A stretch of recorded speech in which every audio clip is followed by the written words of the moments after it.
In this session, there is a lot of uh, uh, definitions and all, which are prices which are more associated with the bond pricing, which we have done using the spot rates as well as the yield to maturity. The next 2 to 3 chapters are more focused on those aspects. Then again, to some extent, we'll talk about the durations, convexities, right? And after that, again, there is one or two more aspects where we bring in something called key rate, duration, and all, which are slightly more comparatively tougher specific interest rate kind of concepts, right? But all these should be a quicker walk for us. We'll just see. So typically, when we are talking about the various cash flows in a bond, we are talking about the coupons as well as the maturity amounts.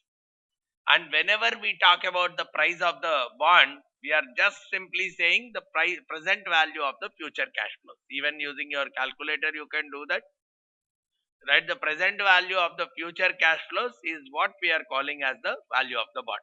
So if the bond is going to give me a coupons of, if the bond is going to give me a coupon of 10 for the next 4 years or next 5 years, and probably a maturity of 110, 100 on the maturity, and let's say the currently prevailing market interest rate is 8%,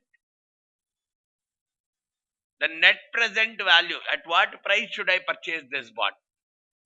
The price at which I can purchase the bond is nothing but the net present value taking 8% as the interest rate and taking these as the 4 different cash flows. So I can say the worth of the bond can be 106.62, right? Which is where I call this bond as a premium bond, because I'm spending more than the face value. If I'm spending more than the face value, I'm calling it as a premium bond. If I spend less than the face value, I call it as a discounted bond. So probably if the market interest rate is 12% instead of 8%, the market value of the bond is only 93.93, which is where we call this kind of a bond as a discount bond. Simple logic. Look at your coupons, the periodic payment. What is the interest rate of this periodic payment? 10%. 10% of the face value, right? When the face value is 100, when these are paying 10, 10, 10 every year, the interest rate or the coupon rate is 10%. You compare that coupon rate with the market interest rate. If the coupon rate is lesser than the market interest rate, we call it as a discount bond.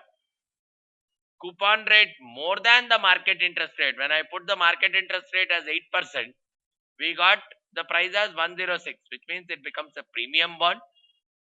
And when the coupon rate is same as the market interest rate, it becomes a par bond. Price will be same as the face value at par kind of a bond. So that is one quicker way of assessing whether the bond is a premium bond or a discount bond or at par kind of a bond.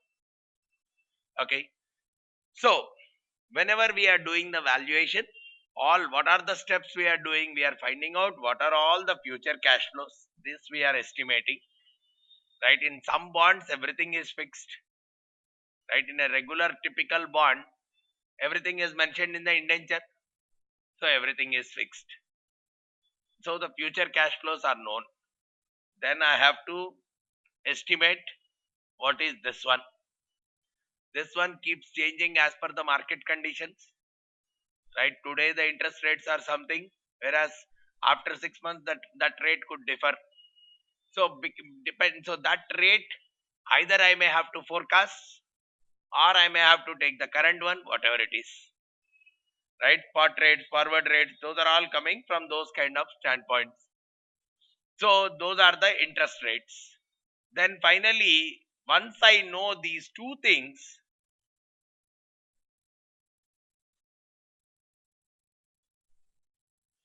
the future cash flows as well as this. I can discount both of them to the present value and I can find out the value of the bond. Right? So the only uncertainties in this process for some of the bonds, this may be an uncertainty because let's say we are talking about mortgage bond. Prepayments can happen.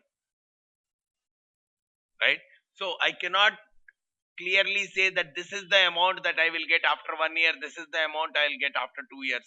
If a prepayment happens or if a delayed payment happens, the amount which I am going to receive is increasing or decreasing. Or look at a callable bond. The company can call back at any point in time after 5th year, let's say, if that is what is mentioned in the indenture. I don't know when they are going to call it back. Right? When they are going to call it back, I'm not sure. If they call back after 5.5 years, the value could be something else. If they call back after 6 years, the value could be something else. Right? So for some kind of bonds, this could be uncertainty. For some kind of bonds or for most of the bonds, this is an uncertainty.